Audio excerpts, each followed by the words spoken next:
पिछले साल कन्याकुमारी से कश्मीर तक हम भारत जोड़ो यात्रा पे चले। 4000 किलोमीटर समुद्र से हिमालय तक ये यात्रा चली और बहुत सारे लोगों ने रास्ते पर हमें पूछा,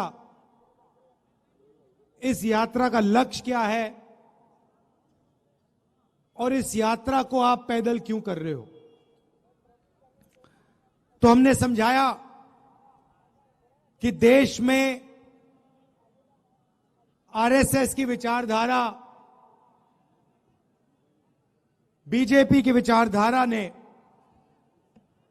हिंसा और नफरत फैला रखी है। भाई भाई से लड़ रहा है,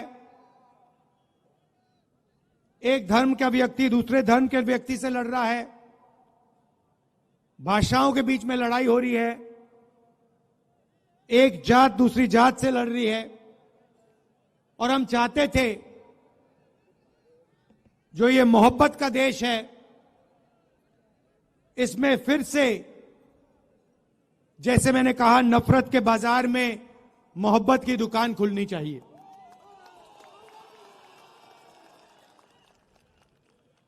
यात्रा में हम लाखों लोगों से मिले।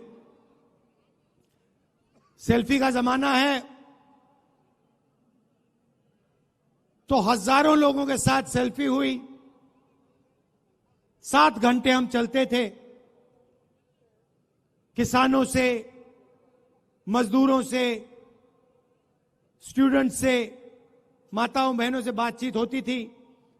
उनके दिल में जो दर्द था, जो कठिनाइयां थी, वो हमें बताते थे। और शाम को 15 मिनट 20 मिनट के लिए हम अपनी बात रखते थे। और हिंदुस्तान की राजनीति पर यात्रा का बहुत बड़ा असर पड़ा। एक विचारधारा जो बीजेपी देश के सामने रोज रखती है, नफरत, हिंसा, उसके खिलाफ एक और नया विजन, एक नई विचारधारा खड़ी हुई, मोहब्बत की। आप जानते हो, नफरत को नफरत नहीं काट सकती। जितनी भी कोशिश कर लो, नफरत को नफरत नहीं काट सकता है। नफरत को सिर्फ मोहब्बत और प्यार काट सकते हैं। तो जिस तरफ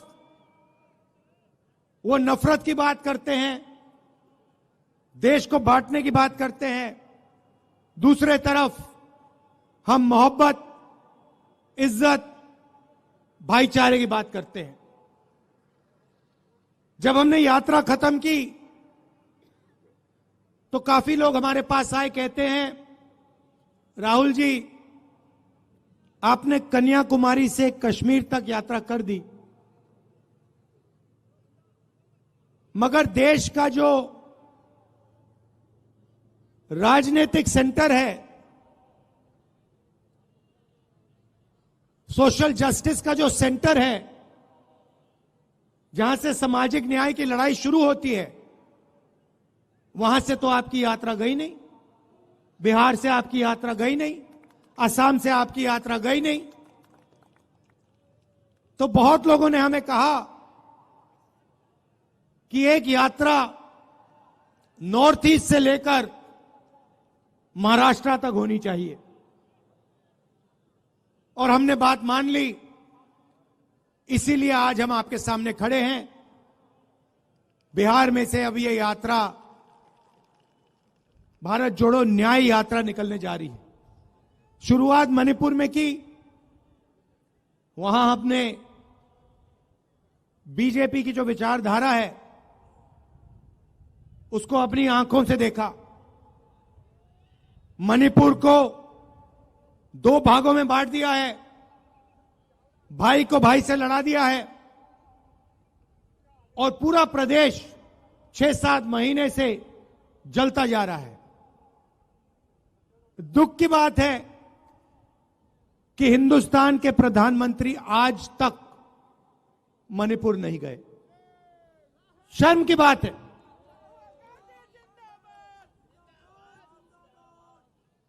आज तक हिंदुस्तान के प्रधानमंत्री मणिपुर नहीं गए। मणिपुर जल रहा है, लोग मारे जा रहे हैं, घर जलाए जा रहे हैं, मगर आज प्रधानमंत्री वहां आज तक नहीं पहुंचे। तो ये देश की हालत है। अब बिहार में हमारा क्या लक्ष्य? इस यात्रा में हमने न्याय शब्द जोड़ दिया है। भारत जोड़ो न्याय यात्रा। और सच्चाई यह है कि आज के हिंदुस्तान में गरीब व्यक्ति को ना आर्थिक न्याय मिलता है, ना सामाजिक न्याय मिलता है।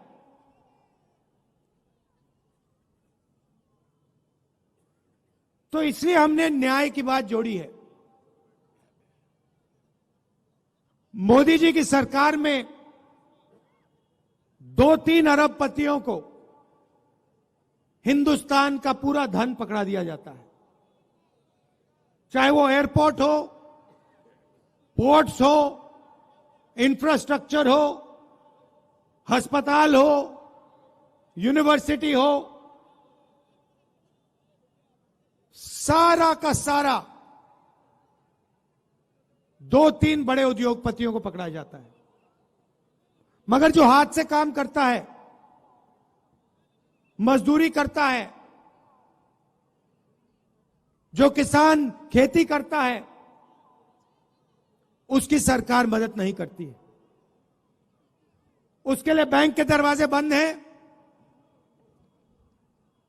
और उसके लिए नोटबंदी और जीएसटी है। अरबपतियों के लिए बैंक के दरवाजे खुले, प्रधानमंत्री का अफसर खुला का ऑफिस खुला,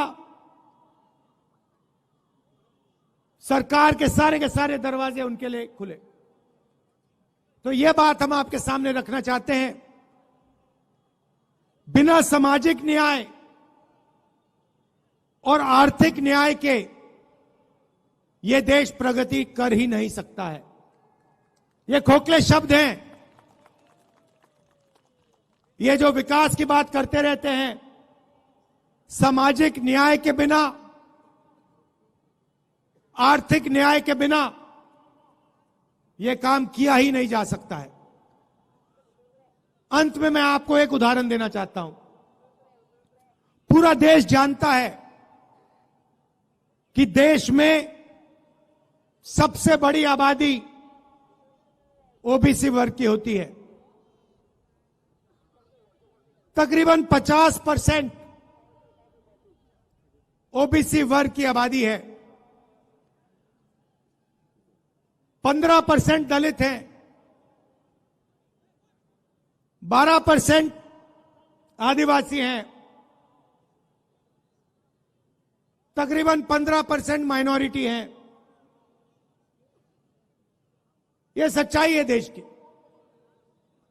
यहां जो ओबीसी वर्ग के लोग बैठे हैं, मैं आपको बताना चाहता हूं कि हिंदुस्तान की सरकार को 90 आईएएस अफसर चलाते हैं। देश का पूरा बजट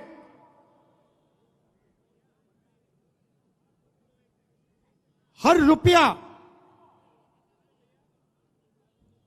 ये लोग निर्णय लेते हैं। डिफेंस में कितना पैसा जाएगा, स्वास्थ्य में कितना जाएगा, किसानों को कितना मिलेगा, ये 90 अफसर ये सारे के सारे निर्णय लेते हैं। इनके बिना बजट का 1 रुपया नहीं बांटा जा सकता। और मैं बिहार के ओबीसी से कहना चाहता हूं, पिछड़े वर्ग के लोगों से कहना चाहता हूं इन 90 अफसरों में से ओबीसी वर्ग के सिर्फ 3 हैं। और अगर बजट में 100 रुपए बांटा जाता है तो ओबीसी वर्ग के अफसर सिर्फ 5 रुपए बांटते हैं। यह सच्चाई है। और यह ओबीसी वर्ग के साथ हो रही है, दलित वर्ग के साथ हो रही है, आदिवासी वर्ग के साथ हो रही है। इसलिए हमने सामाजिक न्याय का सबसे क्रांतिकारी काम करने का निर्णय ले लिया है। भाइयों और बहनों, इस देश को पता लग जाना चाहिए कि इस देश में ओबीसी कितने हैं, दलित कितने हैं, आदिवासी कितने हैं, जनरल कितने हैं। उस काम को करने के लिए जाति जनगणना की जरूरत है। जाति जनगणना एक क्रांतिकारी कदम है। जिस दिन जाति जनगणना हो जाएगा उस दिन देश के आदिवासियों को, दलितों को, पिछड़ों को, सबको पता लग जाएगा कि उनकी आबादी कितनी है। और फिर उससे पता लग जाएगा कि उनका हक कितना बनता है। जब तक सामाजिक न्याय के सवाल को हेड ऑन नहीं लिया जाएगा तब तक यह देश आगे नहीं बढ़ सकता है। तो यात्रा में 2-3 तरीके के न्याय की हम बात कर रहे हैं। सामाजिक न्याय और आर्थिक न्याय, इनके बिना देश प्रगति नहीं कर सकता है। और यह बात हम बिहार की जनता को बताने आए हैं। और आपके दिल में इसके बारे में जो विचार हैं, जो सोच है, उसको भी हम यहां समझने आए हैं। आपने इतने प्यार से मेरा स्वागत किया, हजारों लोग आए, आपने अपनी पूरी शक्ति, अपना प्यार इस यात्रा में डाला, हमारी मदद की। इसके लिए मैं पूरे बिहार को दिल से धन्यवाद करता हूं। आप एक बात मत भूलिए,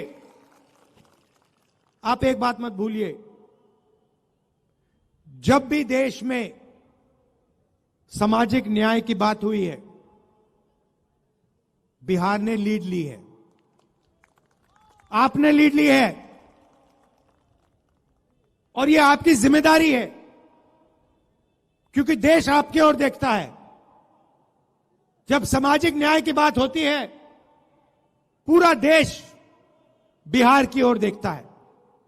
तो यह आपकी जिम्मेदारी है और यह आपको पूरी करनी पड़ेगी। मैं बिहार के हर नागरिक से कह रहा हूं, देश में प्रगति होनी है तो आर्थिक और